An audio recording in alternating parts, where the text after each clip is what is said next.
할렐루야. 말씀을 함께 보겠습니다. 사무엘하 6장 12절에서 15절까지 보겠습니다.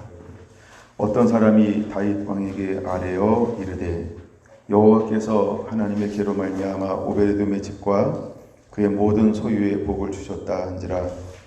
다윗이 가서 하나님의 계를 기쁨으로 메고 오베데돔의 집에서 다윗성으로 올라갈새 여호와의 계를 맨 사람들이 6걸음을 가매 다윗이 소와 살찐 송아지로 제사를 드리고 다윗이 여호와 앞에서 힘을 다하여 춤을 추는데 그때 다윗이 배 에봇을 입었더라. 다윗과 온 이스라엘 족속이 줄거이 환호하며 나팔을 불고 여호와의 계를 메어 오니라. 아멘. 다윗의 장막 6번째. 오늘은 법궤 이동 2번째를 다루겠습니다. 법궤 이동 2번째입니다.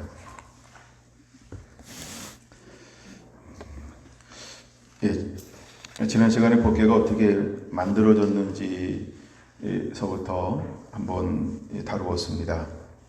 오늘은 그 이후 거를 좀 다루는데, 먼저 법궤가 언제 등장하기 시작하냐 하면 출애굽기 25장부터 하나님께서 시내산에 올라간 모세에게 이 성막을 만드는 식양을 보여주는 가운데 첫 번째 보여주는 식양이 법궤입니다.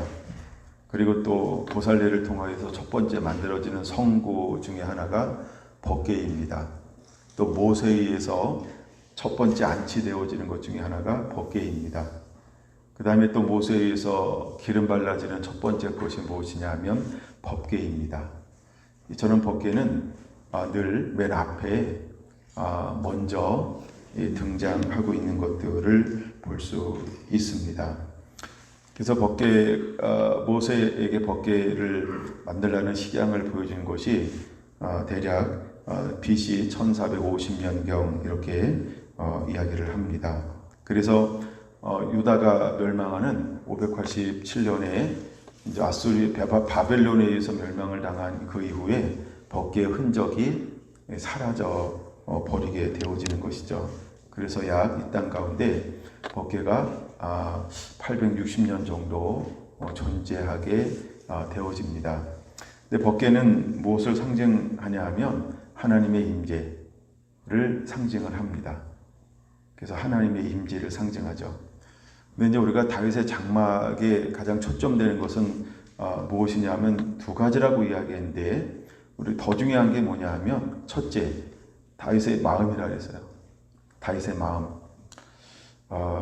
그래서 아무리 법궤가 있어도 하나님을 향한 사랑, 헌신, 희생, 사모함, 갈망, 추구함, 원함, 희생, 헌신, 섬김, 이것이 없으면 법궤는 그냥 법궤예요.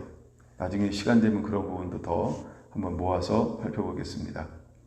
시간이 될지 안 될지, 하여간 이제 감동 주는 대로 그런 주제도 한번 모아서 살펴보면 좋겠다, 이런 생각을 하고, 아마 오늘 끝날 때쯤 부분적으로 그런 부분들을 살짝 한번 살펴볼 겁니다. 그래서 법궤의 가장 중요한 것은 마음이라니까, 마음. 오늘도 하나님께서 어떤 걸 원하냐 하면 우리에게 마음을 원해요. 하나님을 향한 마음, 하나님을 사랑하는 것, 그분을 갈망하고 그분을 목말라 하는 것. 우리 안에 그것이 있느냐 없느냐는 굉장히 중요한 요소를 가지고 있는 겁니다. 그래서 우리 안에 하나님을 향한 마음이 어떤 마음인가. 그래서 우리에게 아율레디가 중요한 게, 먼저 우리가 깨끗해지고 정결해지면서 첫 번째 무엇이 회복된다 그랬어요? 말씀이요. 말씀이 회복되어지는 동시에 뭐가 회복되어져요? 예배가요. 그래서 하나님이 그 사람들을 통해서 하고 싶어하는 일이 있어요. 그를 하나님을 경외하고 하나님의 이름을 존중히 여기는 자들이에요. 하나님은 그들을 특별한 소유로 삼을 거예요. 그래서 그들을 통하여서 마지막에 추수하게 할 거예요. 그래서 말라기 4장 2절에 그를 하나님이 파송하는 거죠. 의로운 해가 떠올라서 그에게 치료하는 강선을 바라게 할 거예요. 그러면 그는 무명의 삶 속에서 위안간에 살던 삶에서 노임받고 송아지처럼 뛰게 되는 거죠. 그러면서 그가 하나님이 뭘 가져나가게 만드냐 하면 하늘의 권능과 능력, 다른 말로 말하면 두 가지를 가지고 나가는데, 하나는 계시, 말씀을 가지고 나가요. 또 하나는 하나님의 자원들, 이걸 우리는 성령의 나타남, 이렇게 표현할 수 있습니다. 그래서 사도 바울도 하나님이 부르고 나서 뭘 가져나가게 만드냐면 내가 말로 하지 않고 성령의 나타남과 능력으로, 이렇게 말합니다. 예수님도 사도행전 10장 38절에 하나님이 나사렛 예수에게 성령과 능력을 기름 붓듯 하심을 통하여서 도로 다니며 귀신을 쫓아내고 병을 고치고 이는 하나님이 함께 하심이니라. 그 다음에 제자들도 이제 사도적 삶을 살 때 무엇을 가지고 나가냐 하면 두 가지를 가지고 나가요. 하나는 풀어진 말씀, 이걸 우리가 이제 계시라고 말하고요. 또 하나는 성령의 능력, 두 가지를 가지고 나갑니다. 그러면 마지막 때 하나님이 세우실 사역자들은 무엇을 하나님이 위임해 줄까요?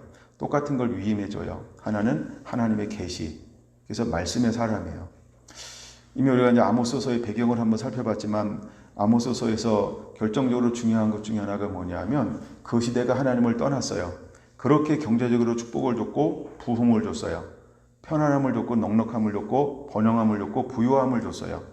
부족함이 없는 삶을 살 수 있는 환경을 허락했어요. 무엇함에도 불구하고 우상을 섬김에도 불구하고 하나님의 기회를 준 거죠. 근데도 그들은 하나님을 향하여서 공의롭지 않아요. 그래서 아모스 5장에 보면 공평을 물같이 정의를 하수같이 흘릴지니라. 근데 그들은 공의롭지 않아요. 오늘 이 시대가 공의롭지 않죠. 공정하지 않죠. 그런 것처럼 아모스 그 시대가 어떤 시대냐면 공정하지 않은 시대가 되었어요. 그러면 리더들은, 지도자들은 그렇게 부요하고 넉넉하고 은혜를 입음에도 불구하고 잘못 사는데도 하나님의 은혜를 보여줬단 말이에요. 그런데도 그것은 우리가 하나님께 돌아오라 섬기라, 이런 영적인 의미가 있어요. 근데 그들은 이것으로 교만했어요. 스스로 자기 만족에 취했어요. 예, 그래서 자기를 꾸미는 삶, 이런 걸로 치부하기 시작을 했어요. 그래서 허영심에 가득했죠. 그래서 그 시대가 어떤 시대냐면 말씀을 듣지 못한 기갈의 시대라고 아모스서는 말하고 있어요. 이건 오늘 어쩌면 우리가 정의가 있고 공의가 있어야 되는데 정의도 잃어버렸고 공의도 잃어버렸고, 여러분 이것은 우리가 사회를 말하는 게 아니고 첫째, 교회 안에서 하나님의 사람들이, 어쩌면 우리 모든 하나님의 백성들이 공의나 정의를 잃어버릴 수 있어요. 그리고 스스로 우리는 잘못된 허황된 것, 세상의 어떤 이런 욕망, 이것이 육체인데, 그래서 높은 거, 부요한 거, 넉넉한 거, 편안한 거, 이런 것을 더 우선으로 쫓아가는지 몰라요. 우리가 아무것도 없을 때에는 꿈을 꾸고 비전을 품을 수 있어요. 내가 어떤 삶이 되면 이렇게 하겠다. 근데 그런 삶을 하나님께서 허용해 준 시대가 아모스 시대예요. 그래서 유다에는 우시아 왕이 개혁을 하면서 부흥을 했어요. 그 다음에 북이스라엘에는 여로보암 2세 때 경제적으로 엄청난 부요함을, 넉넉함을, 평안함을 누리게 만들었어요. 근데 그들이 그렇게 부요함에도 불구하고 오히려 하나님을 찾고 하나님을 목말라 하며 그 부요함, 그 넉넉함, 그 안락함, 그 풍성함, 그 강대함을 가지고 그들은 하나님께 영광 돌리지 않았어요. 그리고 오히려 그 편안한 가운데 그들은 더욱더 자기를 치장하고 사치를 하고 방종하고 방탕하고 세상을 더 음란하게 사랑하고 권력을 유지하고 그 다음에 착취하고 압제하고 불의하고 이런 것으로 그 사회를 이끌어갔어요. 그래서 그 시대를 이끌어서 뭐라고 말하냐 하면 말씀을 듣지 못한 기갈이다, 이렇게 말합니다. 그 다음에 또 하나 아모스에서 유명한 말씀 중에 하나가 아마 이런 걸 거예요. 하나님은 하나님의 종 선지자에게는 말씀하지 아니하고는 행하지 않는다 라고 하는 말씀이 굉장히 유명한 말씀일 거예요. 이처럼 하나님은 행하실 때 하나님의 선지자에게 말하지 않고는 행하지 않는 그런 하나님인 것을 보여주고 있는 거예요. 그래서 그 시대도 하나님은 누구를 보내냐 하면 선지자를 계속 보내는 거예요. 깨달으라고, 돌이키라고 회개하라고. 근데 하나님이 어떤 사람을 일으켜 세웠냐 하면 말라기가 아니고 아모스 1장이나 7장에 뭐라고 말하냐 하면 그냥 농부요. 목자, 뽕나무를 키우고 있는 농부, 평범한 사람을 하나님이 들어서 하나님의 계시를 부어서 그를 파송하고 있는 거예요. 그들이 그 평범한 사람들을 통하여 선포되는 하나님의 말씀을 그들은 듣지 않았던 것이죠. 그러면서 하나님께서 말씀하고 있는 것이 뭐냐 하면 내가 하나님이 이 시대에 무너진 예배에 하나님 이걸 다시 회복하기를 원한다 라고 말하면서 이제 9장 11절에 예배가 부흥될 것이다, 예배가 회복될 것에 대해서 그들에게 비전들을 또다시 선포하는 것입니다. 그 말은 다시 말하면 무슨 말이냐 하면 그 시대가 하나님께로 돌아오라는 거예요. 뭐가? 예배가요. 예배가 회복되기를 원하는 것이죠. 북이스라엘도 남유다도 예배가 회복되기를 원하는데 그 시대는 그 선지자의 말에 귀를 기울이지 않았다라고 하는 것입니다. 여러분, 오늘날은 어떤가? 우리가 힘들고 어려우면 금방 익숙해질지 몰라요. 코로나 금방 익숙해지는 거 아닌가요? 이미 2월 달부터 시작됐어요. 3월 달부터 본격화됐어요. 3, 4, 5, 6, 7, 8, 9 이제 10월 달 다가와요. 여러분, 우리가 6개월, 7개월 지나면서 익숙해지고 있는 거 아닌가요? 반항하면 안 되니까 스스로 반항하지 않는 거 아닌가요? 한 거 해야 되는데 한 거 하면 불이익이 다가오고 벌금이 다가오니까 눈총받고 사회적인 여러 가지 패싱을 당하니까 두려워서 그냥 순응하고 있는 건 아닌가요? 여러분, 우리는 금방 순응하게 돼 있어요. 내 안에 하나님에 대한 열렬한 뜨거운 사랑이 없다고 한다면 여러분, 우리는 타협하는 거 굉장히 쉬워요. 타협은 이렇게 하는 거예요. 특별하게 뭘 해서 타협하고 그런 거 아니에요. 적극적으로 타협하고 소극적으로 타협하고. 타협은 여러분 멀리 있는 것이 아니고 남의 이야기가 아니다라고 하는 걸 우리가 알아야 돼요. 그럼 아모스 그 시대가 뭐 특별해서 그렇게 예배가 무너졌고 식었고 이랬을까요? 우리랑 똑같아요. 인간이 어디 뭐 다르겠습니까? 환경이 다른 거지 인간의 성품은 기본적으로 다 똑같아요. 그래서 이제 그런 타락들이 일어날 때 하나님은 선지자를 보내서 무엇을 예언하고 있냐면 이제 하나님이 주도적으로 예배를 세울 거라고 말씀하고 있다는 거예요. 내가 세울 것이다. 내가 막을 것이다. 내가 일으킬 것이다. 전에는 누가 세웠다 그랬어요? 다윗이 의논해서 이제 내가 여호와께 묻겠다. 이것이 다윗의 마음이에요. 그래서 다윗의 마음이 굉장히 중요한 거예요. 근데 이제는 하나님이 일으키겠다는 거예요. 하나님께서 무너진 틈을 막아서겠다는 거예요. 하나님께서 일으키겠다라고 하는 거예요. 그러면 하나님은 어떤 사람을 찾을까요? 다윗의 마음을 가진 사람이요. 어떤 환경 속에서도 그럼에도 불구하고 우리가 이런 말 있죠. 항상 기뻐하라, 쉬지 말고 기도하라, 범사에 감사하라. 이런 사람이요. 이런 사람이요. 정말 우리가 하나님을 사랑해서 요셉처럼 7년을 수일처럼 보낼 수 있는 사람이 누구일까? 하나님은 이런 사람들을 하나님은 찾아내실 거라는 거예요. 제가 송아지 그러면서 송아지를 어떤 사람에 비유했을까요? 성경에 나오는 충성됨이라는 단어로 송아지를 비유했어요. 하나님은 충성된 사람들을 찾아내는 거예요. 왜 송아지일까? 우리가 소의 특징 중에 하나가 뭐냐 하면 물론 순하다 이런 의미도 있고 또 소는 힘이 세다 이런 것도 있어요. 근데 소의 특징 중에 하나는 뭐냐 하면 정결한 것 중에 하나인데 대세김질을 한다는 거죠. 우리가 하나님의 말씀을 먹은 다음에 어떻게 하는 거예요? 늘 그 말씀을 묵상하는 거예요. 늘 말씀을 묵상하고 말씀 안에 거하면서 말씀을 가지고 행하는 것.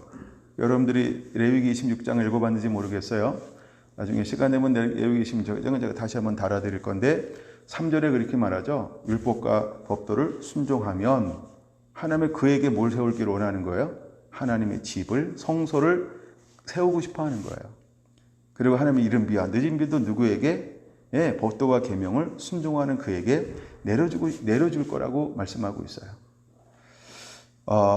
그래서 아모스 9장 11절에 하나님의 다윗의 장막을 이제 하나님이 주권적으로 익힐 것인데, 이 땅 가운데 어떤 사람에게 하나님이 그것을 주권적으로 익힐 것이냐 하면 말씀의 사람이, 순종의 사람이, 하나님을 향한 갈망이 있고 목마름이 있고 헌신이 있고 희생이 있고 사랑이 있고 하나님을 늘 찾아요.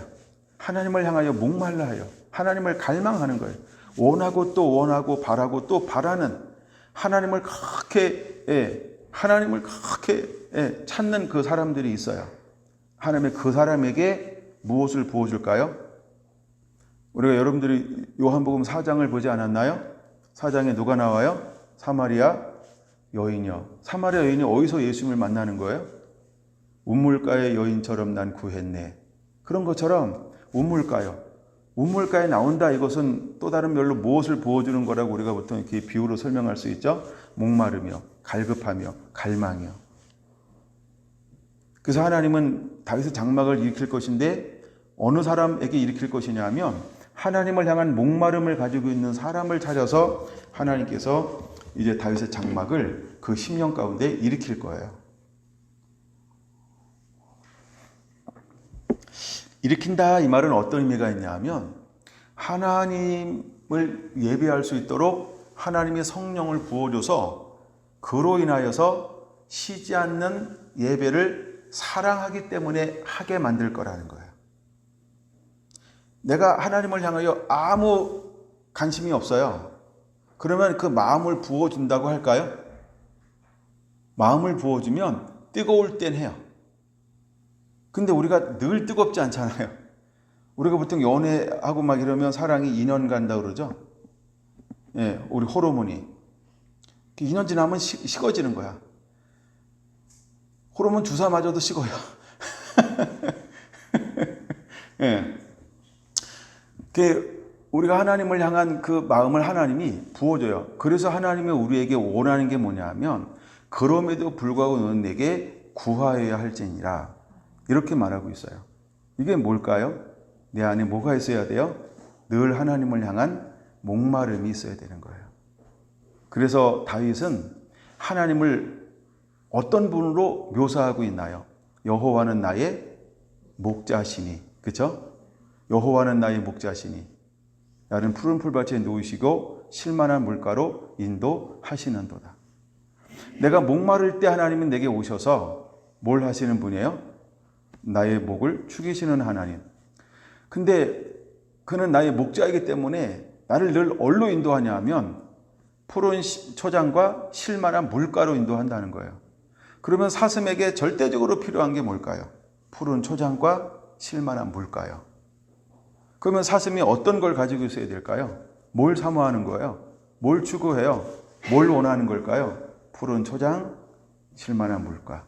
이거를 사슴이 추구하는 목마름, 갈망함, 갈급함, 배고픔, 굶주림, 이것이 있다는 거예요. 그래서 여호와는 목자이기 때문에 우리에게 있어야 될 것이 무엇인지 알아서 우리를 인도하여 주시는 분이에요. 여러분, 우리 안에 하나님의 다윗의 장막을 이루기 위해서 이제 어떤 마음을 품고 있어야 될까? 자, 그래서 이제 모세가 성막을 이렇게 하나님 보여준 그대로 이제 봉헌하여 올립니다. 그러면서부터 이제 법궤가 시작이 되어지는 거예요. 그래서 우리가 민수기에서 봤던 것처럼 거기는 구름이 있고 불기둥이 있어요. 밤에는 불기둥으로, 낮에는 구름기둥으로 하나님이 임재한 것이 그대로 나타나는 거예요. 그래서 민수기 8장 87절에 말하고 있는 것처럼 모세가 거기 들어가서 뭐합니까? 하나님과 대화하고 거기서 하나님을 만나는 거예요. 어디에서? 지성소에서, 법궤에서 하나님을 만나는 것. 그래서 예수님은 교회를 향하여 뭐라고 말하냐 하면 내 집은 만민이 기도하는 집이다 이렇게 말해요. 마가복음 11장 27절. 그래서 내 집은 만민이 기도하는 집이라고 말하는 거예요. 만민이 기도하는 집. 그래서 하나님이 성전을 세운 목적이 뭐냐 하면 기도하라는 거. 기도는 하나님과 대화하고 하나님과 교제예요. 그래서 예수님의 생활 사역 가운데 습관적으로 행했던 것이 뭐냐 하면 하나님 앞에 머무름, 하나님 앞에 나가 기도하는 것. 이걸 우리가 표현하면 이런 단어로 표현하는 거예요. 하나님의 얼굴을 구하는 사람. 다윗이 가장 중요시 여겼던 게 뭘까요? 그가 바세바를 범하고 우리아를 죽이고 나단 선지자를 통해서 내가 죄인인 걸 깨달았어요. 한 마리 양을 잡아먹은 사람이 바로 나다. 이걸 깨달았어요. 그리고 나서 회개하면서 하나님 앞에 나가 기도하면서 막 기도하는데 성경은 그렇게 말하죠. 그 눈물로 인하여서 침다가 사갔다. 이 정도로 통곡하며 막 철저한 막 회개가 나옵니다. 그러는 가운데 그가 하나님 앞에 기도하는 것이 뭐냐 하면 나로 이 임재를 거두지 말라는 거예요. 뭘 거두지 말라고요? 하나님의 임재요. 하나님과 함께하며 임마누엘이요. 그러니까 다윗은 어릴 때부터 무엇이 가장 결사적으로 중요하다는 걸 알았을까요? 하나님 나와 함께하심, 나를 도우심. 예수님께서 그 땀이 피가 되도록 기도할 이유가 뭘까요? 나의 원대로 마옵시고 아버지의 원대로 되기를 원하나이다. 이렇게 기도하는 가운데 정말 포인트가 뭘까요? 내가 이 잔을 마셔야 됩니까? 할 수 있거든 이 잔을 내게서 지나가게 하여 주옵소서. 왜 그 잔이 지나가기를 그렇게 원했을까요? 하나님과의 헤어짐, 하나님과의 분리됨, 하나님의 임재를 거두는 그 3일의 시간을 그거에 대한 목마르며 갈망하며 그걸 견디지 못하는 거예요. 그래서 그는 그것을 위해서 3번씩 올라가서 1시 동안도 깨어 기도할 수 없더냐라고 하는데 온 힘을 다해서 하나님 앞에 그 하나를 놓고 그렇게 부르짖는 거예요. 근데 그는 결국 뭐라고 기도합니까? 나의 원대로 마옵시고 아버지의 원대로 되기를 원하나이다. 내가 이 잔을 마시지 아니하고 지나갈 수 없다고 한다면 내가 이 잔을 마시겠습니다. 주의 뜻대로 행하기를 원합니다. 그리고 그는 그 길을 걸어가는 거예요. 여러분 다윗이 그 길을 다윗이 회개하면서 내가 문지기로 있는 것이 좋사오니 나를 버리지 마시옵소서. 그 다윗은 우리가 이 땅에 살면서 무엇이 가장 귀중한 것인지를 거기서 깨달았을까요? 하나님의 임재요. 하나님이 나와 함께하는 거예요. 여호와는 나의 목자가 되어주시는 거예요. 그러면 하나님의 임재, 그게 상징하는 게 무엇이었을까요? 하나님이 함께하는 상징이 무엇이었을까요? 법궤예요. 법궤는 임마누엘의 상징이에요. 그래서 다윗이 이제 가장 중요시 회복하고 싶었던 것 중에 하나가 뭐냐면 법궤였다는 거예요. 하나님이 우리와 함께하는 것. 하나님의 그 마음을 다윗에게 부어 주었어요. 여러분 우리 안에 가장 큰 목마름이 이제 무엇으로 일어나야 할까요? 이건 내적인 걸 말하는 거예요. 내적인 걸 말해요. 이제 우리가 어쩌면 아율레디라고 할 때는 언약의 사자가 와서 우리를 깨끗하게 해요. 모세를 하나님께서 광야로 보내서 그 삶을 보내고 나서 그 다음에 빨개나 불꽃 가운데 불러서 하나님이 그를 성결케 해요. 그렇죠? 그 다음에 언약의 사자가 와서 우리를 깨끗하고 성결케 한단 말이에요. 근데 이제 예배가 우리 안에 이루어지고 회복되기 위해서는 이제는 외부적으로 강권적으로 임하는 것이 주도적으로 이루어지는 것도 필요하지만 이제 또 하나 다윗 장막에 가장 중요한 게 뭐냐 하면 내 안에 뭐가 있어야 된다? 하나님을 향한 주도적인 갈망이 있어야 된다는 거예요. 그 마음이 있는 사람에게 하나님께서 뭐 하고 싶어 한다? 나의 주도성이 있고 하나님의 주도성이 만남을 통해서 다윗의 장막이 이 땅 가운데 이루어지길 원한다는 거예요. 그래서 사도 바울에게 하나님께서 뭘 봤다 그랬어요? 하나님을 향한 충성됨을 본 거야. 아멘. 하나님이 다윗에게 무엇을 봤을까요? 다윗을 만나는 내 마음에 합한 자다. 내 뜻을 다 이루리라. 내 마음에 합하다 그게 뭘까요?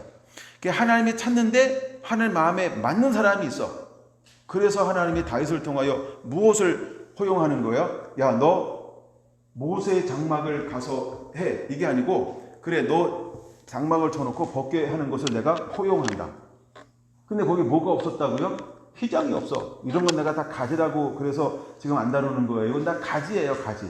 휘장, 법궤, 임재, 찬양, 칭송, 영광, 섬김 이런 건 다 가지적인 거예요.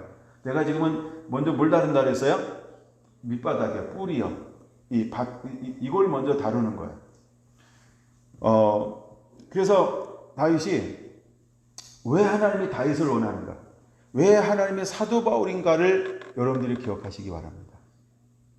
그걸 많이 묵상해 보세요. 왜냐하면 다윗의 장막은 다윗으로부터 시작해요. 그렇죠? 그리고 그것을 이루는 사람이 누구예요? 야고보 사도가 이루는 게 아니고 이것은 사도 바울을 통해서 하나님이 이뤄가는 거예요. 어디에서? 다메섹에서 부르고 난 다음에 하나님의 그를 이방인과 이스라엘의 왕들에게 내가 영광을 담는 영혼을 담아내는 복음을 가지고 나가는 그릇으로 만들다. 하나님께서 그렇게 만들었어요. 그리고 때가 되면 하나님이 그를 일으켜요. 그렇죠? 예, 일으켜서 안디옥에서 그를 파송하는 거예요. 그리고 또 파송하고 또 파송하는 거예요. 그래서 그가 열방에 이르면서 무엇을 하냐 하면 그걸 담아내요. 근데 사도 바울이 가는 것들마다 무엇이 회복이 되기 시작하냐 하면 예배가 회복되어지는 거예요. 무엇이 회복된다? 예배가 회복되어져요. 우리 이것을 교회사적으로 볼 때는 가는 곳마다 뭘 세운다고 말을 해요? 교회를 세운다라고 말합니다. 근데 다른 의미로 교회를 세운다 이 말은 무엇이 회복시키는 거예요? 예배를 회복하는 거죠. 잃어버린 예배를 회복하는 거예요. 회당에 갔는데 어떤 예배가 있어요? 짬뽕된 예배요. 옛 것과 새 것이 합쳐져서 예배를 드려요. 근데 하나님께서 옛 것의 예배를 받았어야 못 받았어요? 아니 못 받았잖아요. 제가 말씀드렸잖아요. 요한복음 4장 22절 너희는 모르는 것을 예배하고 우리는 아는 것을 예배한다. 그러면 그 당시 모르는 걸 예배하는데 여전히 그 예배의 형식, 틀, 율법을 가지고 여전히 복음 안에 교회 안에 들어온 사람들이 있어요. 근데 사도 바울을 통해서 끊임없이 무엇이 증거되길 원했어요? 복음 안에서 예수님을 알므로 인해서 이제는 모르는 것이 아닌 아는 분을 예배하는 신령과 진정으로 드려지는 예배를 끊임없이 회복해 가는 사역자로 쓴 사람이 사도 바울이라는 거예요. 그래서 사도 바울은 열방 가운데 무엇을 만들어내냐면 새롭게 예배를 회복해서 신령과 진정으로 예배하는 집을 세워가고 있는 거예요. 그래서 마지막 주님이 오시기 전에 또 어떤 사람들을 일으킬 것이냐면 신령과 진정으로 예배하는 예배를 회복할 사람을 하나님이 일으킬 거라는 거예요. 할렐루야. 그래서 복음이 가는 곳에 무엇이 임하냐면 말씀이 임하고 성령이 임해요. 그러면 말씀과 성령이 임하면 세워지는 게 뭐냐면 하나님이 원하시는 타락했던 다윗의 장막이 세워지는 거예요. 그러면 거기서 무엇을 하게 되냐면 요한계시록 11장에 보면 1절에 마지막에 두 증인이 어디서 무엇을 하고 있나요? 그 시대 남은 사람들이 어디서 무엇을 하고 있나요? 한번 요한계시록 11장 1절 한번 찾아보세요. 무엇을 하고 있나요? 하나님의 집에서 엎드려서 하나님을 경배하고 할렐루야. 자, 11장 1절 같이 한번 읽겠습니다. 시작. 또 내가 지팡이 같은 갈대를 지며 말하기를 일어나서 하나님의 성전과 제단과 그 안에서 경배하는 자들을 측량하되 할렐루야. 여기는 경배하는 자들을 측량하되 이렇게 말했어요. 경배라고 하는 걸 이게 뭘까요? 예배를 말하는 겁니다. 근데 그 시대 상황이 어떤 시대 상황이에요? 환란이 있어요. 핍박이 있어요. 그렇죠? 압제가 있어요. 어마어마한 환란이 왔어요. 그런데도 불구하고 환란에 눈 돌리지 않아요. 환경에 눈 돌리지 않아요. 형편에 눈 돌리지 않아요. 상황에 눈 돌리지 않아요. 그들이 어디서 머물렀어요? 하나님의 집에서, 하나님의 성전에서. 할렐루야. 그렇죠? 하나님의 성전과 하나님의 제단에서 그 안에서 경배하는 자들. 할렐루야. 하나님이 이제 성결한 성도 한 분 한 분들에게 뭘 원할까요? 이거 하고 너 있겠니? 너 이거 할 수 있겠니? 이거예요. 뭐가 와도 여러분 이제 예를 들어서 인재앙이 와요. 이런 나팔 재앙이 와요. 인재앙이 오고 나팔 재앙이 와도 너 흔들리지 않겠어? 너 치우치지 않겠어? 너 현혹되지 않겠어? 너 흔들리지 않겠어? 너 움직이지 않을 거야? 너 나를 떠나지 않을 거야? 날 향한 사랑과 날 향한 마음이 더 뜨거워질 거야? 식어질 거야? 너 어디에 머무를래? 너 어디에 거할래? 그럼 여러분, 우리가 어디에 머무르는 자가 되어야 할까요? 여기 어디에 머무르고 있어요? 하나님의 성전과, 그렇죠? 하나님의 성전과 하나님의 제단과. 그럼 하나님의 성전과 하나님의 제단, 하나님의 성전과 하나님의 제단, 여러분, 우리가 어디에 머무르는 자가 되어야 할까요? 내가 무엇을 쌓는 자가 되어야 할까요? 내가 무엇을 하고 있는 자가 되어야 할까요? 그렇죠? 여러분, 이제 이것이 준비가 되어져야 해요. 이게 다윗의 장막에 세워진 사람들이, 하나님이 이런 사람들을 찾아 그 사람들을 통해서 일하고 싶어 하시는 거예요. 이들은 뭐 한다고요? 하나님을 뭐 하고 있어요? 하나님을 경배하는 자들이라 이렇게 말하고 있어요. 그러면 7장 한번 볼까요? 7장에 보는데 이 사람들이 이기는 자들이에요. 그렇죠? 네, 이기는 자들인데, 근데 이 사람들이 뭐라고 말하고 있냐면, 먼저 3절 먼저 볼게요. 3절 준비됐나요? 시작. 이르되 우리 하나님의 종들의 이마에 인치기까지는 땅이나 바다나 나무들을 해하지 말라 하더라. 할렐루야. 그러면 최소한 우리가 뭐 알고 있는 사람이 되어야 할까?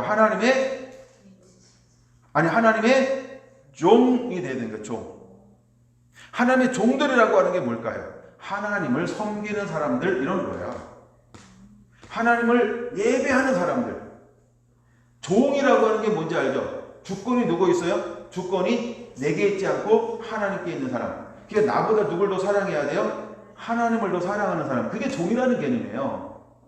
그러니까 내 뜻대로 안 해요. 자기를 부인하고 자기 십자가를 지고 주님의 말씀대로 그대로 살아가며 순종하며 따라가고 있는 사람.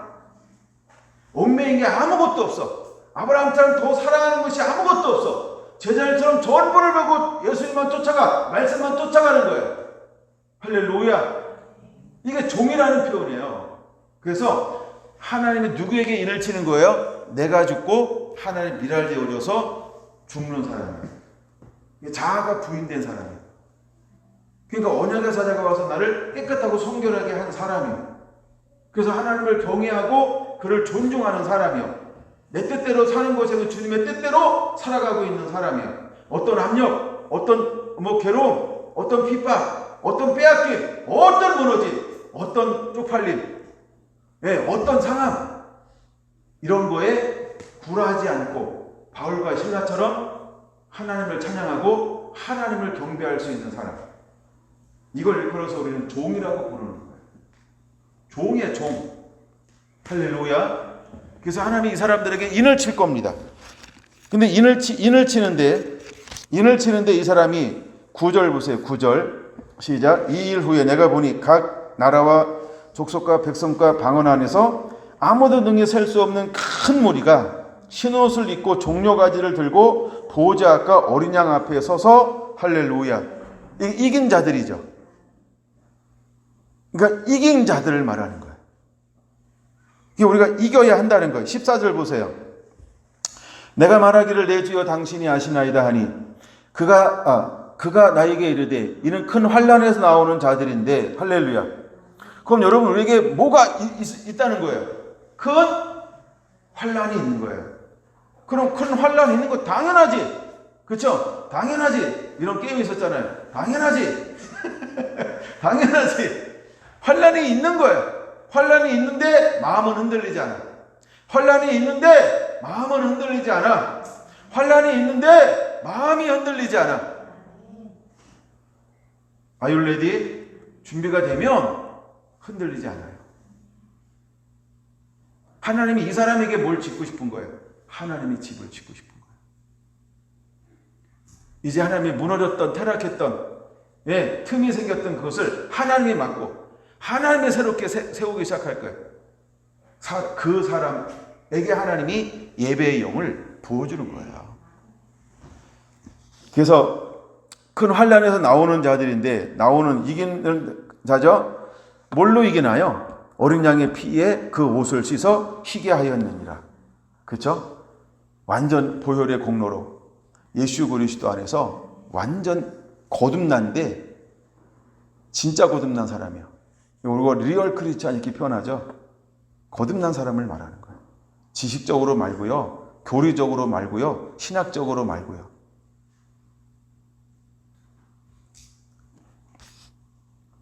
그러므로 그들이 어디 앞에 있어요? 하나님의 보좌 앞에 있고. 어디 있다고요? 그럼 우리가 어디 머물러야 돼요? 그럼 우리가 매일매일 뭘 만들어가는 삶을 살아야 돼요? 다윗의 장막이요. 다윗 장막이 하나님 보좌예요. 임재가 있는 곳, 보좌. 그 다음에 두 번째, 그의 성전에서 밤낮 하나님을 섬기매. 우리가 어디 머무른다고요? 성전이요. 그럼 성전에서 하나님만 섬기냐? 그게 아니에요. 중심이 하나님께 있고 세상을 가서 뭘로 섬기는 거예요? 그리스도처럼 섬기는 거예요.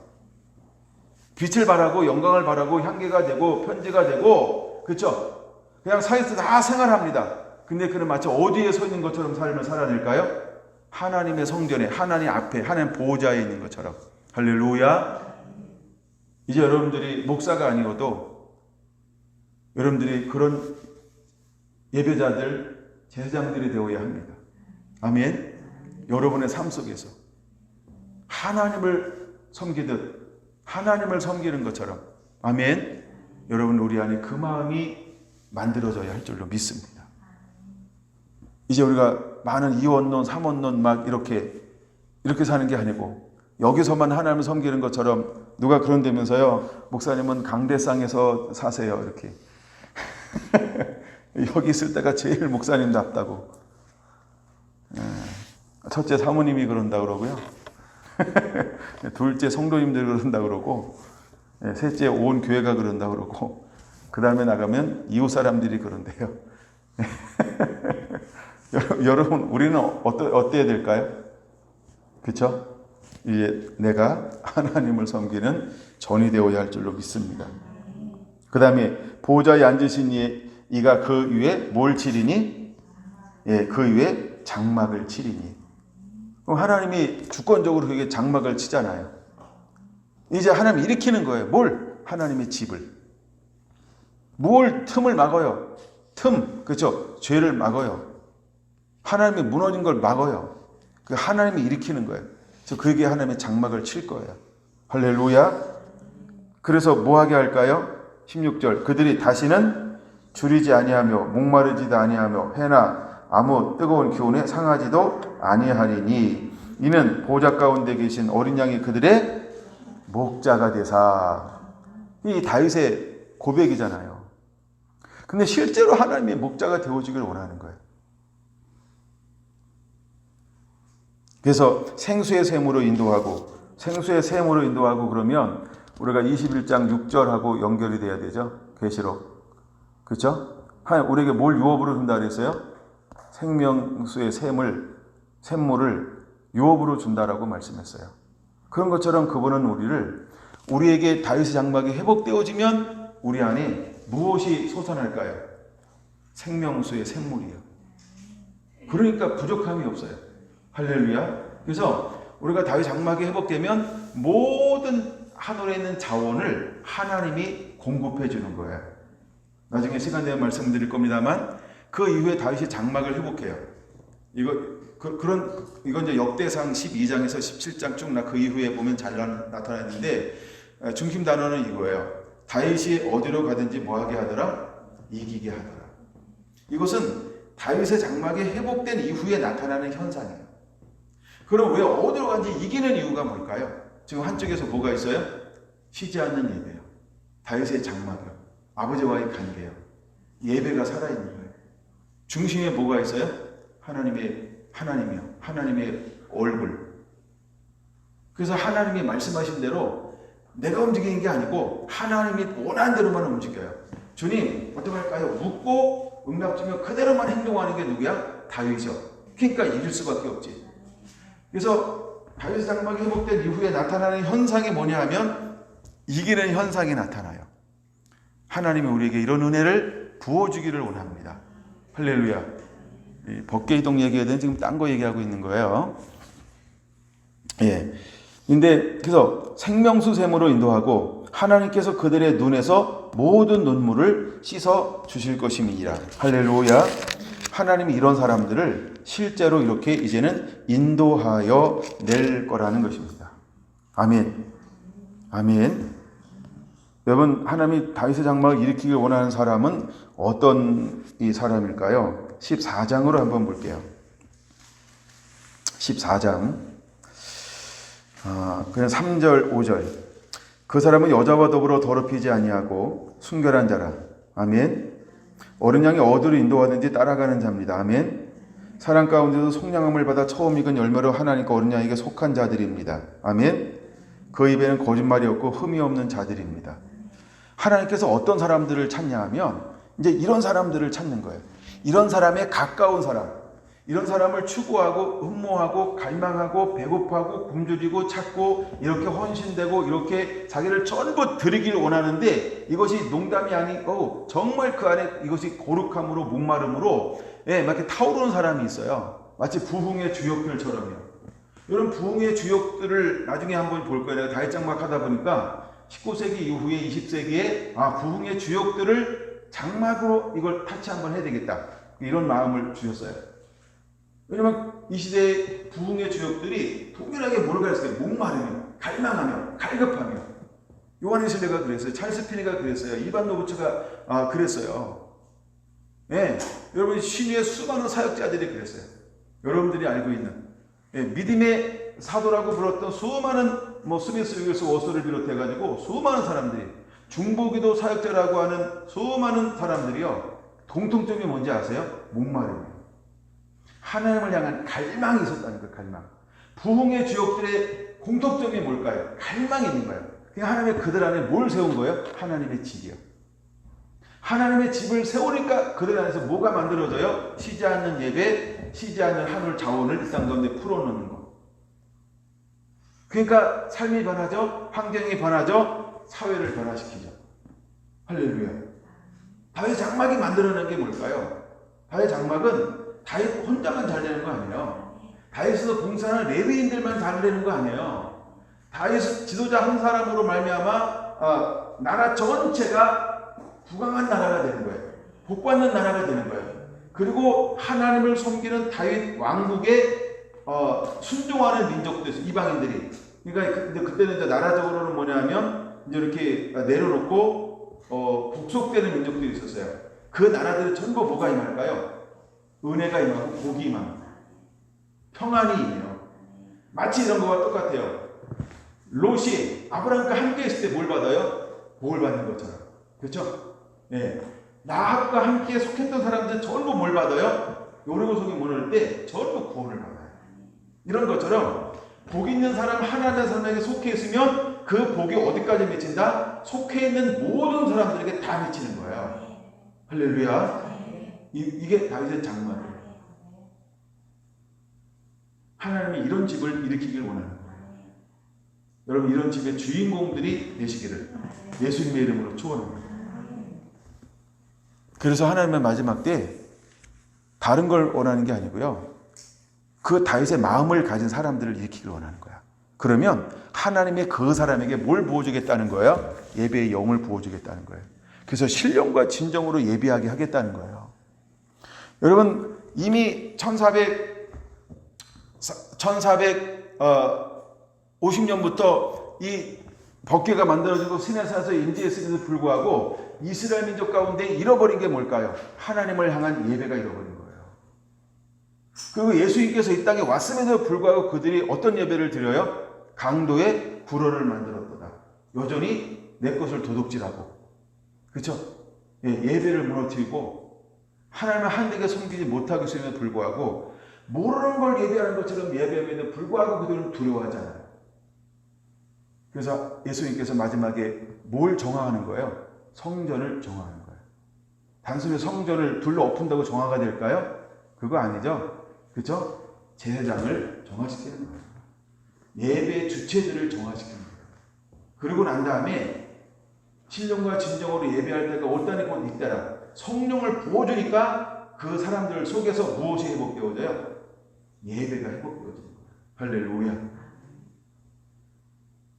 이것이 사도행전의 역사. 성령이 임함을 통해서, 말씀이 풀어지고 성령이 임함을 통해서 회복되어진 게 뭐다? 예배. 다윗의 장막이 드디어 회복이 된 거예요. 그럼 오늘날 하나님께서 다윗 장막을 일으키기 위해서 우리에게 오셔서 하는 일이 뭘까요? 그렇죠? 그냥 먼저 아이올 레디가 우리한테 먼저 일어나야 한다는 거예요. 깨끗해지고 정결하고 준비가 되면 그 다음에 하나님이 이제는 그 사람들을 통해서 하나님께서 뭘 일으키길 원하냐 하면 예배를 일으킬 거예요. 예배를요. 그 사람들을 통해서 예배가 일어나는 거예요. 하나님이 원하는 예배예요. 여러분, 우리가 예배가 중요하지 않다고 여기는 크리스찬들이 몇 명이나 있을까요? 아무도 없을지 몰라요. 그렇죠? 목사님들 중에서 예배가 중요하지 않다고 생각하는 분이 한 명이 있을까요? 없을지 몰라요. 혹 그 중에 한 명 있다 그러면 10만 분의 1이에요. 예배가 너무너무 중요해요. 근데 하나님은 하나님이 받으실 만한 그런 예배를 이 땅 가운데 회복하고 또 회복하기를 원하신다는 거예요. 할렐루야. 우리가 지금 성경을 몇 군데 찾아봤어요. 다시 돌아와서 법계 이동을 좀 다뤄야죠. 1445년도에 이제 드디어 성막이 건축이 되어집니다. 그래서 모세가 몇 년을 통치하냐면 40년 통치하죠. 여호수아는 몇 년 통치할까요? 약간 15년 정도를 여호수아를 통해서 이끌어갑니다. 그런 다음에 여호수아가 언제 죽냐면 1390년대 죽어요. 1390년대에 죽어요. 그러면 성막이 1445년에 만들어지죠. 그러면 1390년에 여호수아가 죽으니까 몇 년간 이제 성막이 유지가 되어져 갑니까? 55년간 이제 성막이 이어져 가는 거예요. 성막이. 그래서 사사기 1장에 말하고 있는 것처럼, 2장에 말하는 것처럼 여호수아가 사는 날 동안 그들의 장로가 살아가는 동안 뭘 했더라? 하나님을 섬겼더라. 근데 그 후에 누가 일어난다고요? 다른 세대가 일어나더라. 이렇게 말하는 거예요. 여호수아 이후에 일어난 세대를 누가 무슨 세대라고 말하죠? 그 다음에 성경 뭐가 있어요? 여호수아 다음에 사사기 있죠? 사사시대가 일어나는 거예요. 우리가 사사시대를 350년간이다 이렇게 말을 합니다. 근데 이제 사사시대에 보면 물론 법궤를 찾았던 아니면 예배를 찾았던 이런 부분들이 부분적으로 아주 그냥 몇 구절 안 돼요, 그거는. 그렇게 기록되어져 있지만 사사시대의 특징이 뭐냐 하면 자기 수건에 오른 대로 행동하더라. 이 말로 뭘 보여주는 것이냐 하면 하나님의 법궤에서 묻지 않았다. 그쵸? 그럼 그들이 하나님을 아는 세대예요? 모르는 세대예요? 정말 모르는 세대가 일어난 거예요. 할렐루야. 여러분, 우리가 그걸 알아야 됩니다. 성경, 이거 오래간만에 한번 찾아볼게요. 지금 사사기.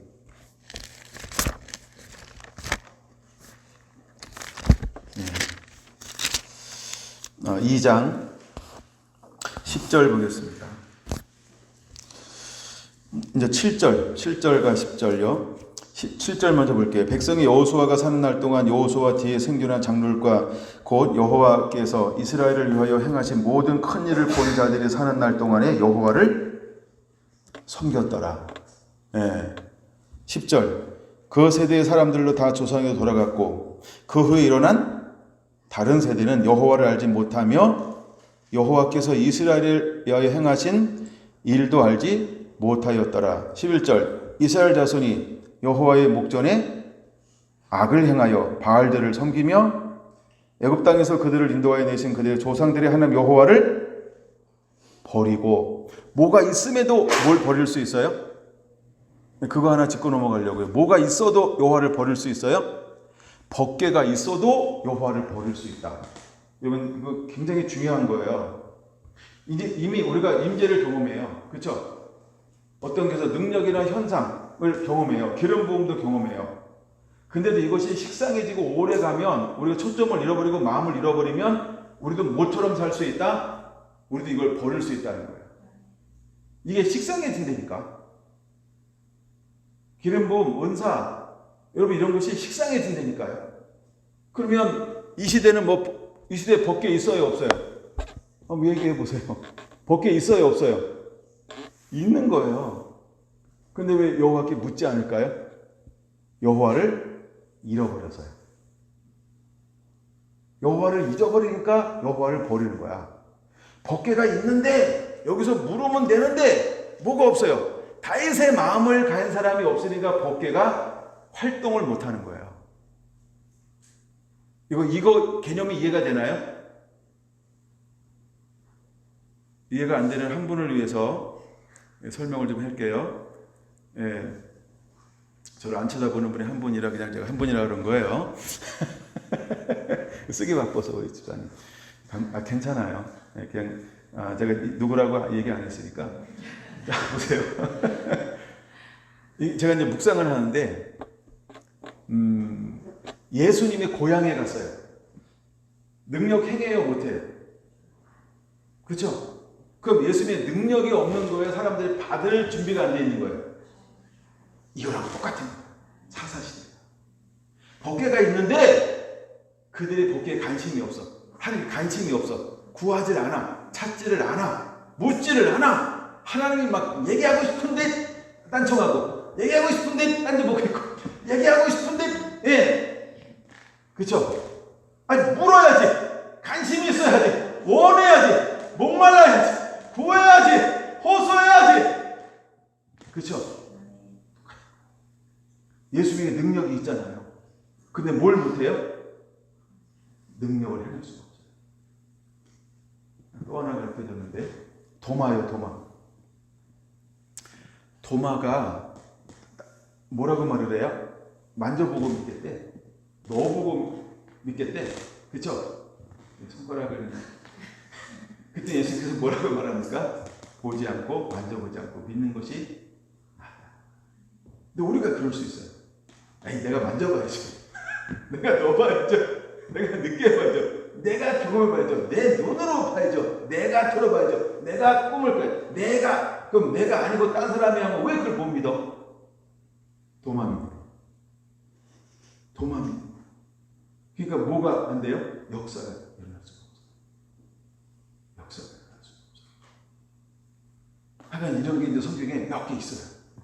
그런 것처럼 사사시대도 법궤가 있는데 뭐 하지 않았어요? 목말라 하지 않아. 원하지 않아.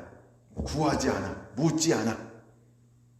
법궤를 뭐 했을까요? 방치. 법궤를 방치했어요. 왜 법궤를 방치할까요? 여기 답이 딱 나오잖아요. 여호와를 알지 못하고 10절. 그렇죠? 여호와께서 이스라엘을 위하여 행하신 일도 알지 못하였더라. 이 법궤를 가지고 다닐 때 하나님께서 어떻게 인도하는지 법궤를 통해서 어떻게 나타나는지 이거를 몰라. 영적으로 무지하잖아. 모르니까 구할 수 있겠어요? 그럼 그들이 아는 걸 구하겠지? 근데 그들이 뭘 알아? 아는 게 뭐야? 우선하게 구하니까 주더라. 그걸 알아. 그래서 그들이 하는 게 뭐예요? 사사기 2장 12절에 여호와를 버리고 보세요. 다른 신들 곧 그들의 주 위에 있는 백성들의 신을 따라 그들에게 절하여. 절을 왜 할까요? 복 달라고요. 절을 왜 할까요? 문제 해결해 달라고요. 절 왜 할까요? 악해 달라고요. 절 왜 할까요? 이기게 해달. 절 왜 할까요? 모든 걸 다 이렇게 원하는 거 구하는 거죠. 그들을 섬긴다 이거예요.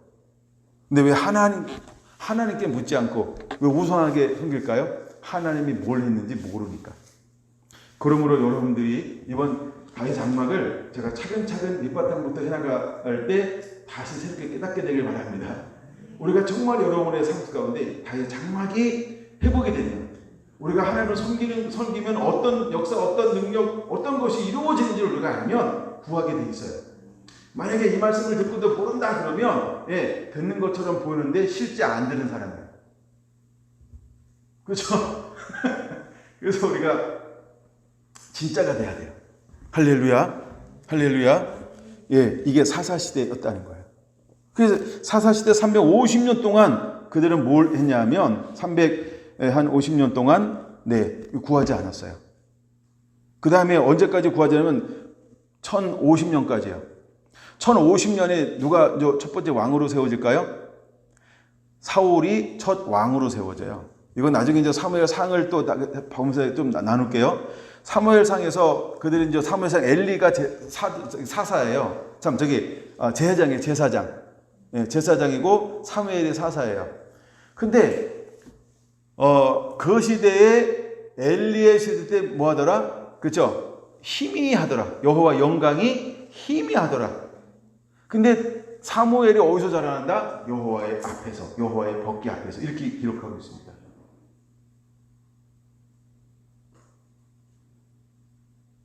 근데 그 시대의 주를 이루는 제사장이, 예배하는 자가, 레위인이, 그죠? 하나님을 알아요, 몰라요? 아는데 모르는데 아주 조금 아는 거예요. 조금. 결국 그건 이제 블레셋과 전쟁을 할 때 뭘 가지고 나갑니까? 그렇죠. 법궤를 가지고 나가요. 처음에는 법궤를 안 가지고 나가. 나중에 법궤를 가지고 나가요. 예. 그 다음에 법궤를 가지고 나가는 부분을 좀 볼까요? 예, 법궤를 가지고 나가는데 이거는 사무엘 상에 있어서 사무엘 상을 좀 보겠습니다. 사무엘상 4장. 사무엘상 4장 보세요. 자, 블레셋과 싸웁니다. 그때는 처음에는 법궤를 안 가지고 나가죠. 그때는 2절 몇 명이 죽었을까요? 군사 4,000명가량이 죽었더라. 사무엘상 4장 2절. 그쵸? 4,000명이 죽어요. 그래서 그들의 대패했어요. 3절 같이 한번 읽어볼게요. 시작. 백성의 진영에 돌아오매 이스라엘 장로들이 이르되 여호와께서 어찌하여 우리에게 오늘 블레셋들 앞에서 패하게 하셨는고 여호와의 언약궤를 실로에서 우리에게로 가져다가 우리 중에 있게 하여 그것으로 우리를 위하여 우리의 원수들의 손에서 구원하게 하자 하니 그들이 패하니까 이제 뭘 의지하는 거예요? 여호와의 법궤를 가져오자. 그래서 법궤를 가지고 왔어요. 실로에서. 그래서 법궤를 가지고 나갔어요. 4절. 이에 백성의 실로에 사람을 보내어 그룹들 사이에 계신 만군의 여호와의 언약궤를 거기서 가져왔고 엘리의 두 아들 홈니와 비느하스는 하나님의 언약궤와 함께 거기에 있었더라. 그럼 여러분 보세요. 홈니와 비느하스는 어떻게 하나님을 그 시대에 섬기고 있는 사람일까요? 그거를 우리가 잠깐 짚고 넘어가야 돼요. 예, 비느하스는 어떻게 하나님을 섬기는 사람이었을까요? 2장 12절이요. 엘리의 아들들은 행실이 나빠 여호와를 알지 못하였더라. 여호와를 알지 못하는데 직책에 뭐였어요? 제사장이었어요. 오늘날 그럴 수 있죠. 마지막 때 현상입니다. 근데 매 시대마다 이런 시대가 옵니다. 예. 그래서 그들이 2장 13절 그 제사장들이 백성에게 행하는 습관은 이러하니 어떤 사람이 제사를 드리고 그 고기를 삶을 때에 먼저 가지고 와서 하나님께 드릴 예물을 먼저 취해가는 그런 죄를 하나님 앞에 범합니다. 17절 이 소년들의 죄가 여호와 앞에 심히 크면 그들이 여호와의 제사를 멸시함이었더라. 그러니까 홈니와 비느하스가 법궤를 가지고 메고 나가는데 그쵸? 근데 그 법궤를 맨 홈니와 비느하스가 제사장인데 그들은 예배자예요, 예배자가 아니에요. 예배자 아니죠. 하나님을 경외해요, 존중해요, 하나님을 멸시해요. 하나님 멸시하죠. 이거 여러분 들으라고 하는 얘기예요. 그러니까 법궤가 있으니까 이기고 법궤가 없으니까 실패한다, 그게 아니라는 거예요. 법궤가 있어도 다윗의 장막이 회복되어져도 똑같은 현상이 일어날 거다. 제가 이걸 좀 강조하려고 이걸 지금 가져오고 있는 것입니다. 하여간 이렇게 이제 섬겼어요. 근데 그들이 뭘 가지고 나갔어요? 예, 4장 4절에 홈니와 비느하스는 하나님께 언약궤와 함께 갔더라. 그랬더니 백성들이 뭐라고 반응합니까? 5절 여호와의 언약궤 진영에 들어올 때 온 이스라엘이 큰 소리로 외침에 땅이 울린지라. 5절 보세요. 블레셋 사람이 그 외치는 소리를 듣고 이르되 이스라엘 진영에 큰 소리로 외치면 어찌 됨이냐 하다가 여호와의 궤가 진영에 들어온 줄 깨달은지라. 그랬더니 블레셋에 보이는 반응은 어떤 반응을 보여요? 블레셋 사람이 두려워하여 이르되. 그러면 왜 두려워할까요? 블레셋은 왜 두려워할까요?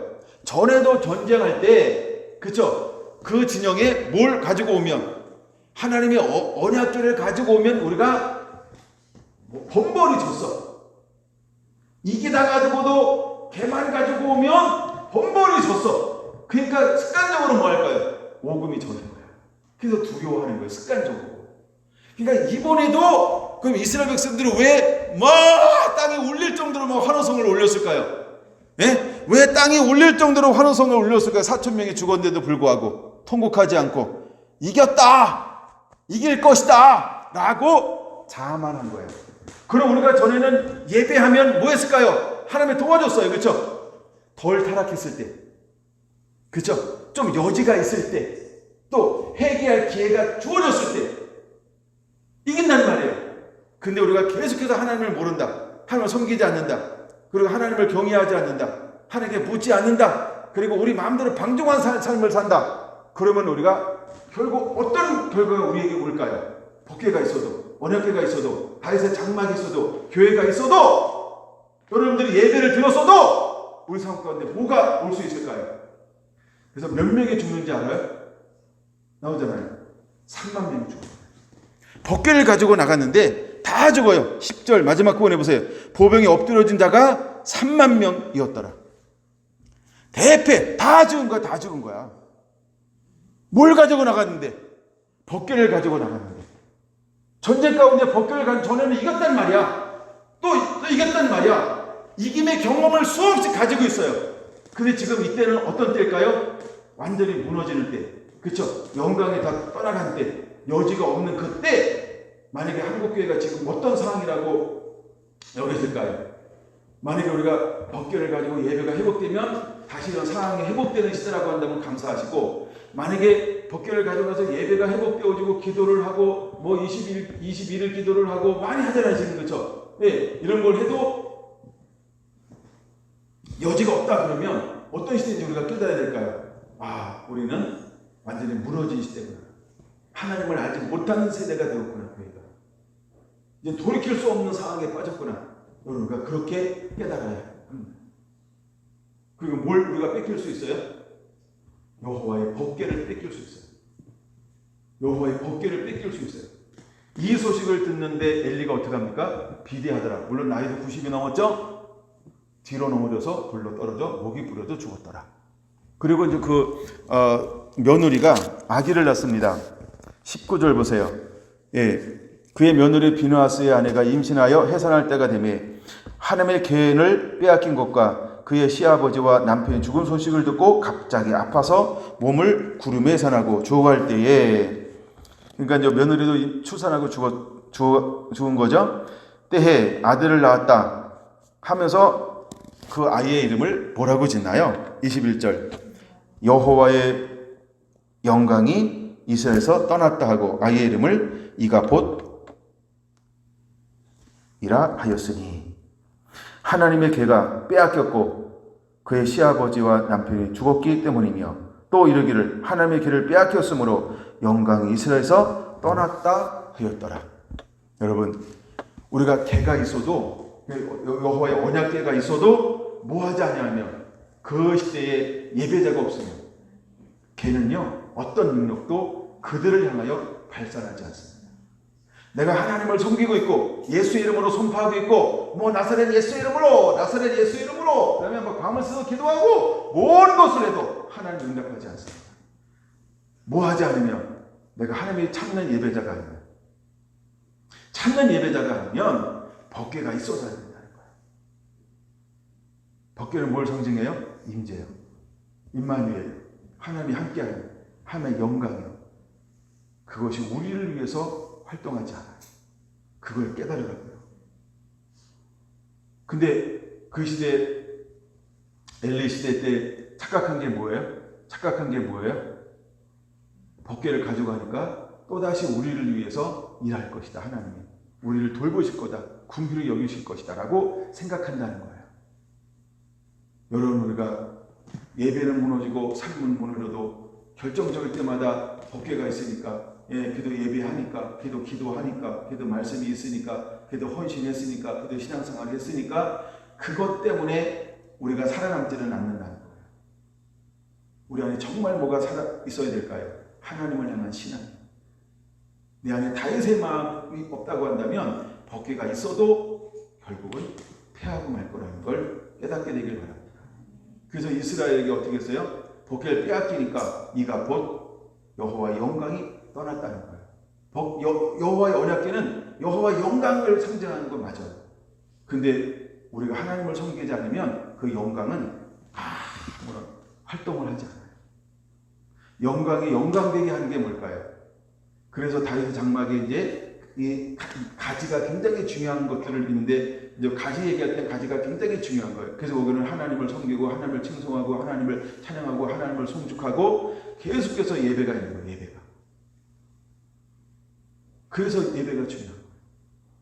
거기는 끊임없는 기도가 있어요. 끊임없는 찬양이 있어요. 끊임없는 경배가 있어요. 할렐루야. 그게 그래서 중요한 거예요. 그럼 여러분, 우리 일상생활 가운데서 무엇이 끊임없이 회복되어져야 할까요? 여러분, 제가 강조하는 것 중에 하나가 누가복음 24장 이후 아닌가요? 말씀에 풀어졌어요. 마지막 때 계시를 받았어요. 그들이 예루살렘을 향하여 올라가는데 어떻게 올라가더라? 큰 기쁨으로. 52절 올라가서 그들이 뭘 합니까? 그렇죠? 예, 경배하고 찬양하기를 쉬지 않더라. 무엇이 예배를 쉬지 않게 만들었을까요? 무엇이 그들을 예배하는 자로 만들었을까요? 걸어만 살리다 도망갔던 사람들인데 다시 그 중심으로 돌아간다고요? 맨정신일까요? 내 안에 뭐가 풀어지니까? 내 안에 어떤 인을 받으니까? 말씀. 생명의 말씀이 풀어지니까. 말씀이 내 안에 깨달아지니까. 마음판의 신비에 말씀이 깨달아지니까 그때부터는 기쁨이 있는 거예요. 즐거움이 있는 거예요. 예루살렘이 내가 예수님이 죽은 곳이야. 내가 들어가면 죽을 수도 있어. 그 생각 한 개도 안 나요. 뭐 때문에요? 기쁨 때문에. 즐거움 때문에. 저 하늘나라. 그렇죠? 하늘의 영광만 해보는 거예요. 내 안에 뭐가 임해요? 샬롬이 임해버려요. 평강이 그냥 임해버려요. 그러니까 그들이 기쁨과 즐거움으로 단숨에, 갈릴리가 일주일길이잖아요. 근데 그 길을요, 단숨에 뛰어 올라가가지고 매일 뭐 하더라? 하나님을 예배하더라. 하나님을 찬송하더라. 하나님을 섬기더라. 여러분, 드러내놓고 하나님을 섬기면 벌금 묻는 거 아시죠? 근데 그들은 그걸 쉬지 않아요. 예. 드러내놓고 예배하면, 그렇죠? 경고장 날려오는 거 아시죠? 그런데 그걸 쉬지 않아요. 그 시대가 그런 시대였어요. 여러분에게 그런 마음이 있나요? 무엇 때문에 초대교회가 그것이 가능했을까요? 하나님을 만나니까. 말씀이 풀어지니까.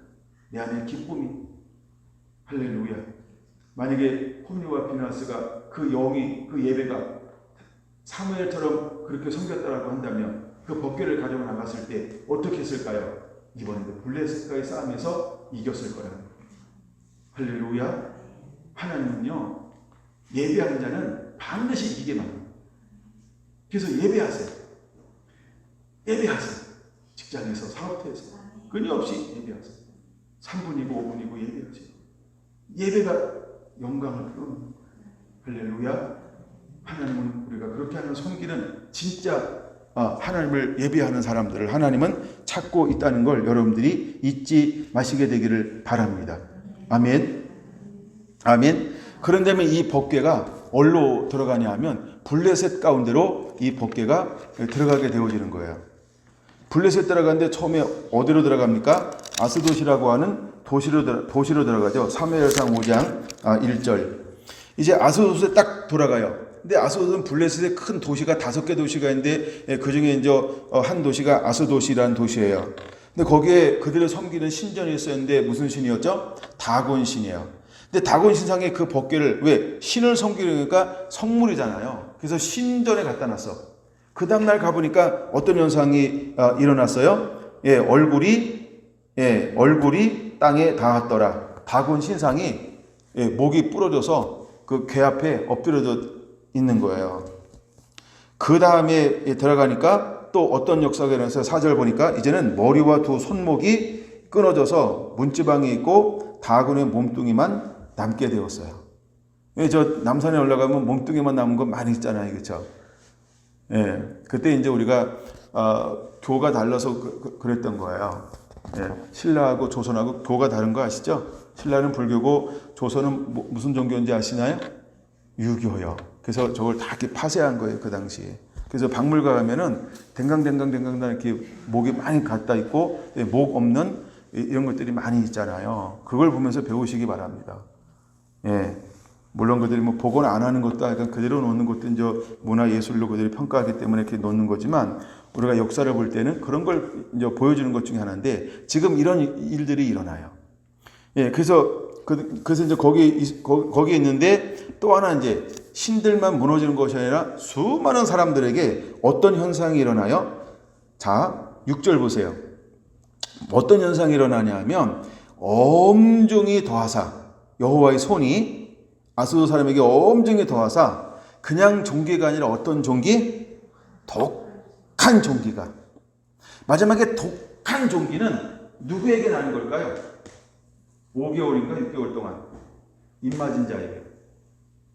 죽고 싶어도 죽을 수 없는 그 아주 독한 종기가 입맞은 자에게 마지막에 이런 현상이 막 일어나요. 요한계시록이요. 모르시나요?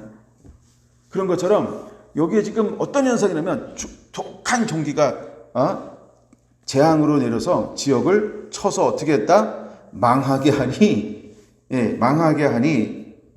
아수르 사람들이 이를 보고 이르되 이스라엘 신의 계를 우리와 함께 있게 하지 못할지라. 하나님의 신이 우리와 신과 함께 할 수 없다는 걸 그들이 스스로 아는 거예요. 그러니까 부정한 사람들이 거룩한 걸 함께 할 수 없다는 걸 그들은 알아요. 그러니까 무당이 여러분이 딱 가잖아요. 그럼 여러분을 딱 알아봐야 돼. 왜 교회 다니는 것이 왔어? 나보다 큰 신을 섬기는데 가.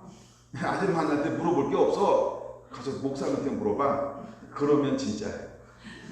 근데 그런 얘기 안 하고 무슨 얘기를 하고 뭘 가르쳐주면서 뭐 이렇게 쳐다보면 복채 내라 이 말이야. 복채 내고 말했는데 전 보고 왔다. 가짜네. 그 가짜예요. 그쵸? 예. 근데 만약에 딱 갔는데 나를 알아보더라. 교회 다니게 왜 왔어? 그게 진짜예요. 여러분 진짜 여야 합니다. 테스트 한번 할까? 예. 제가 아주 오래된 얘기인데 아주 옛날에 어느 분이 하여간 그분이 간 게 아니고 성도가 어느 분이 갔는데 우리에게 얘기를 하는데 막 그 목사는 진짜라고 이렇게 얘기했대요. 예. 그래서 내가 그랬어요. 그 양반은 강신이 들렸구만. 내가 그랬어요. 강신은 진짜 악령이 든 사람이에요. 가짜는 그것도 못 봐요. 예. 근데 진짜 이제 그 귀신이 들려서 하는 사람들은 진짜를 알아봐요. 예. 근데 하여간 이때 우상을 섬기는데 이게 하여간 진짜 강신이야. 그래가지고 거룩한 것이 우리 신과 함께 있을 수 없던 걸 그들이 스스로 고백하는 거예요. 근데 여러분 우리가 하나님을 섬기는데 거룩하지 않은 상태를 내가 모른다. 깨달아야 됩니다. 내가 가짜구나. 심각한 얘기인데. 그렇죠? 그 다음에 이제 이 신이 어느 지역으로 가냐면 가드라는 지방으로 가요. 그렇죠? 예, 가드라는 지방으로 옮겨가는데 동일한 현상들이 일어납니다. 거기도 독한 종기가 나죠. 9절에 심히 큰 환란이 성읍에 더하사.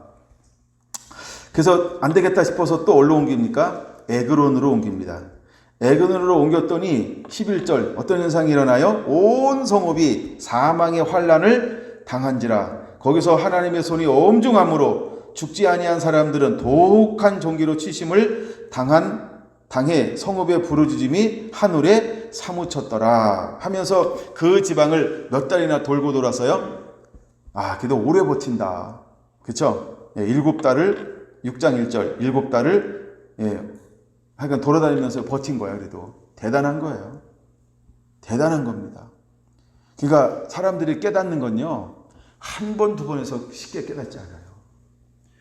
완악함이나 교만함이나 무딘 거는요, 그쵸? 쉽게 못 깨달아요.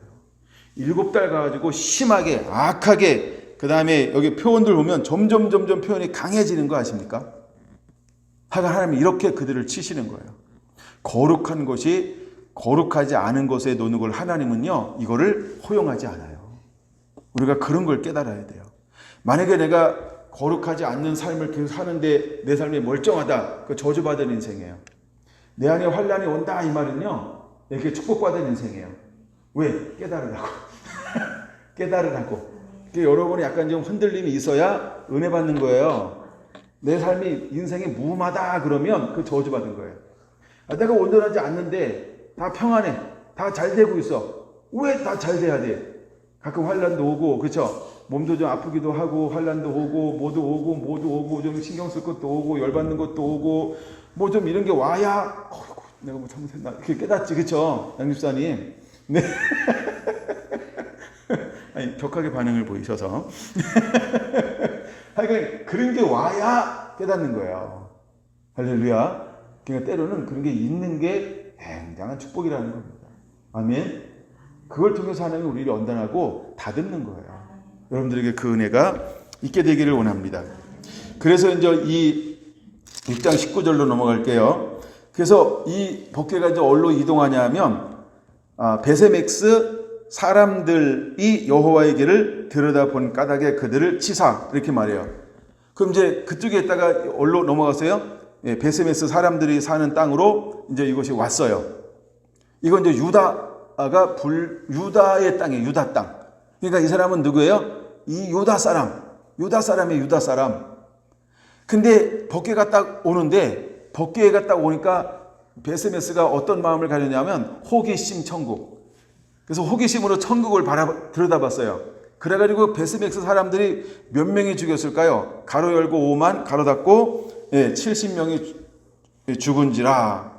완이 블레셋 사람만 죽은 게 아니고요. 누구도 죽어요? 유다 사람도 죽는다.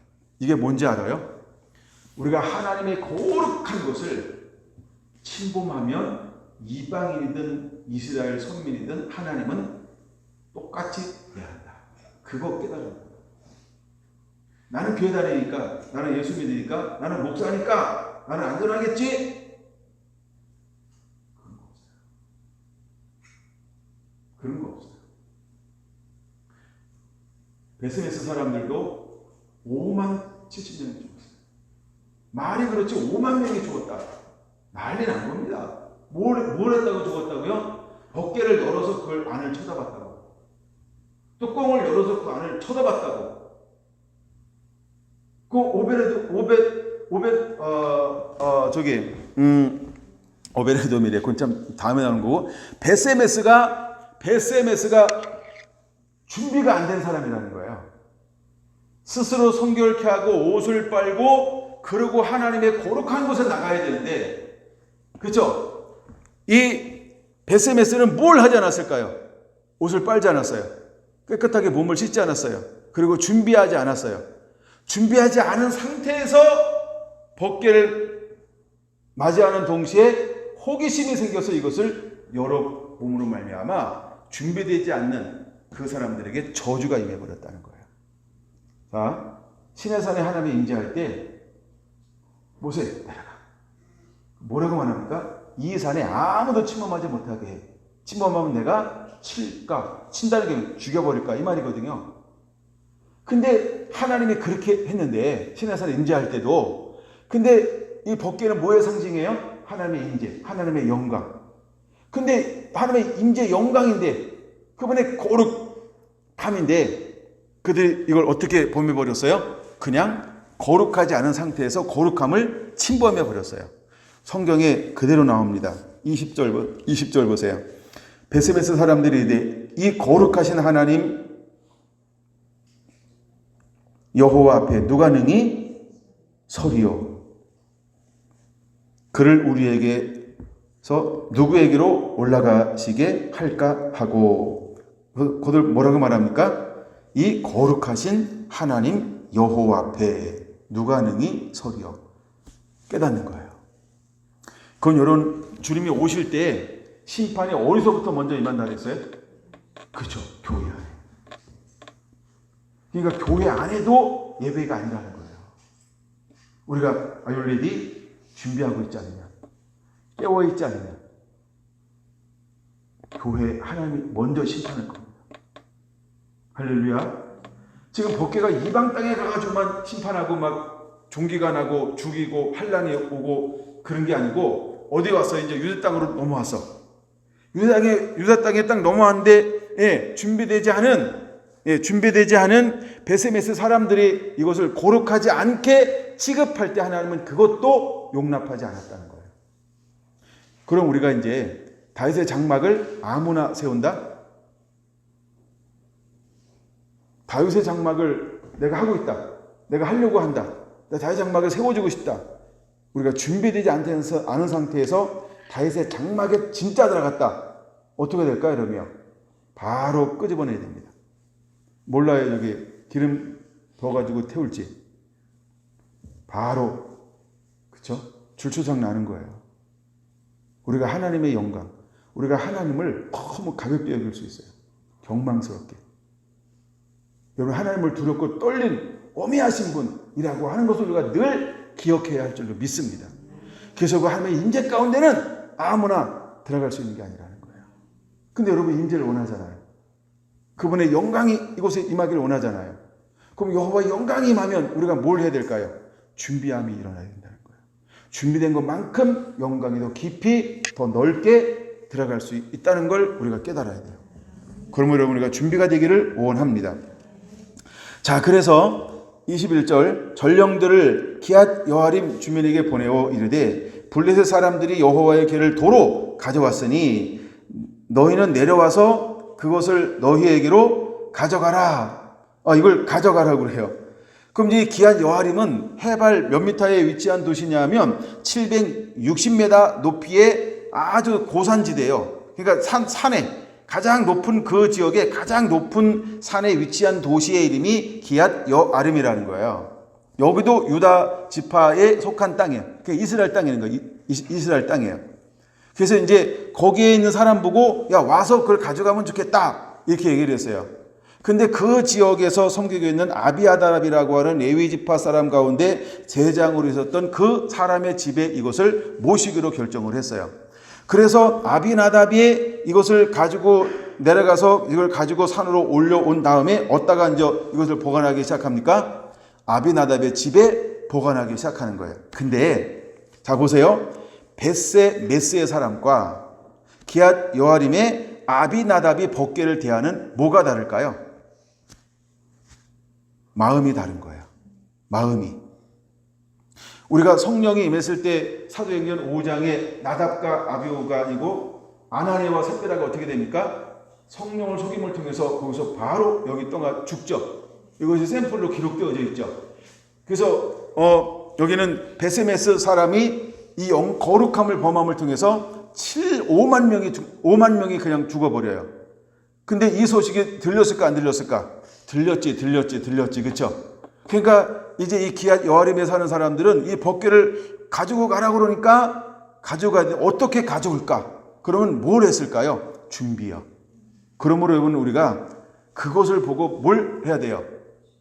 준비를 우리가 깨달아야 돼요. 나중에 다윗도 법궤를 옮기는데 한 번은 실패하죠. 두 번째 성공하죠. 이거 나중에 다룰게요. 이제 이동을 오늘날 못하네. 약간 그런 것처럼. 근데 이 아비나답은 어떻게 이것을 원래 아비나답의 이름의 뜻이 있어요. 나의 아버지는 헌신. 이런 뜻이 있어요. 그다음에 또 하나 뜻이 있는데 나의 아버지를 존중함. 이런 뜻이 있어요. 그러면 아비나답은 하나님을 섬기는데 어떤 마음을 가지고 섬기는 사람일까요? 헌신하며 하나님을 존중히 여기는 자라는 거예요. 여러분, 우리 안에 무엇이 필요할까? 근데 베세메스라고 하는 이름의 뜻이 있는데 그것은 태양의 집 이런 거예요. 태양의 집. 태양의 집이라고 하는 건 뭐냐 하면 태양 신을 섬기는 집 이런 의미가 있어요. 똑같은 유대인데 마음이 달라. 그렇죠? 중심이 달라. 하나님 앞에 서는 모습이 달라. 뭐가 다를까요? 한 사람은 태양신을 섬기는 거예요. 일본 놈들도 아니고. 하여간 태양신을 섬겨요. 근데 한 사람 아비나답은 누구를 섬겨요? 나의 하나님께 헌신된 사람. 나의 하나님을 존중히 여기는 사람. 할렐루야. 이 두 가지 이름에서도 우리가 배울 게 있다는 거예요. 여러분, 우리 안에 갑자기 뭐가 올 수 있다? 법궤가 올 수 있어요. 갑자기 하나님의 임재가 우리가 찾아올 수 있어요. 그건 우리는 뭐 하고 있어야 될까요? 그렇죠. 준비된 상태가 돼야 돼.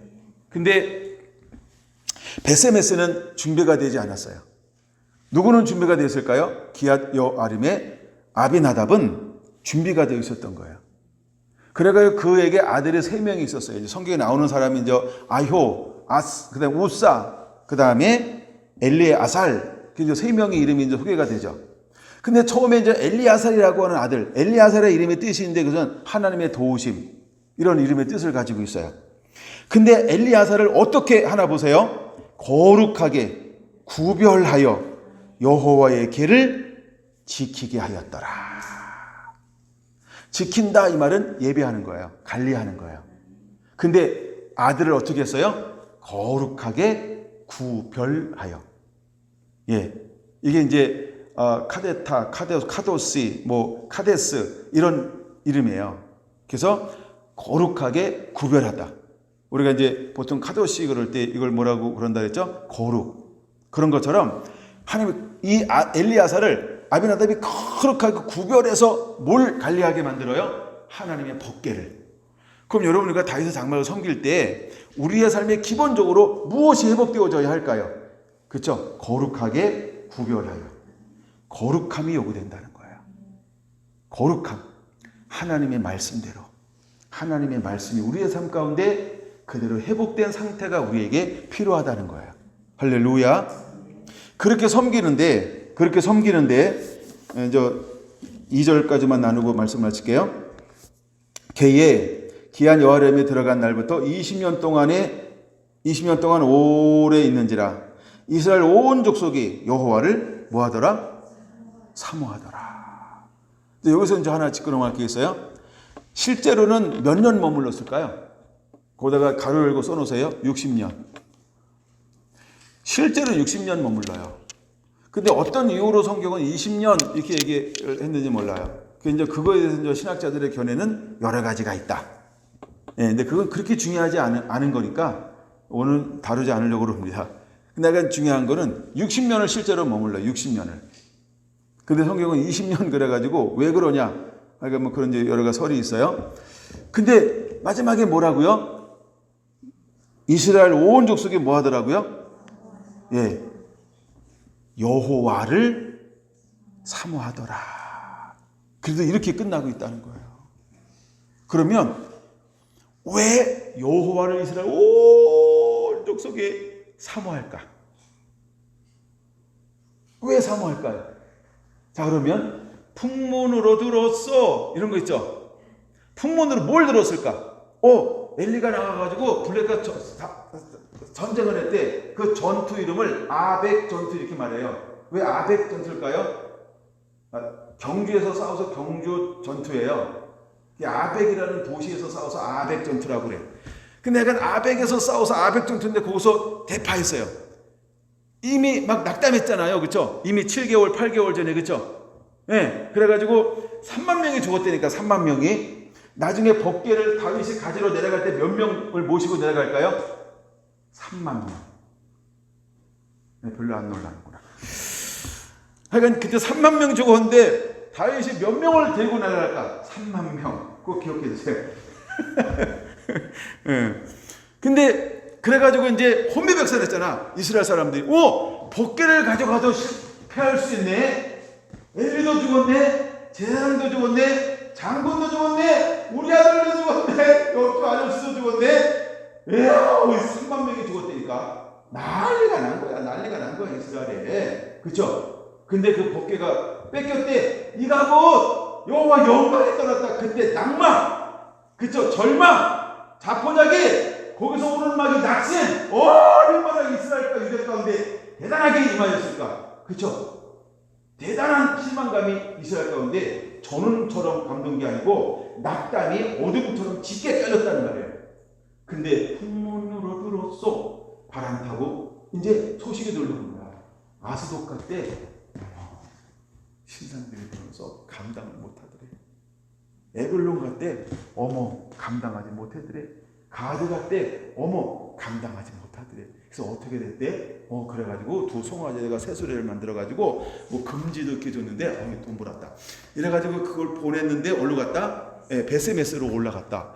베세메스 올랐는데 그 사람들이 그때 뭐 하다가 뚜껑 열어봤대. 와, 몇 명 죽었더라? 또 죽었어. 5만 70명이 죽었대.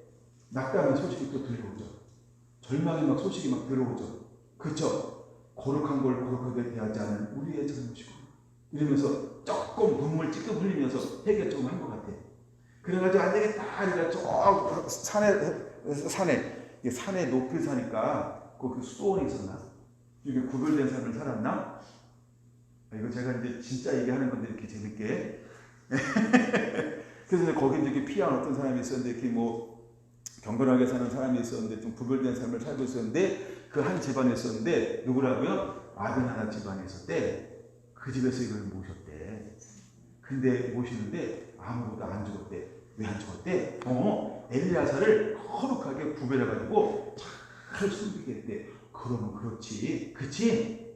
역시 거룩하게 섬겨야 되고.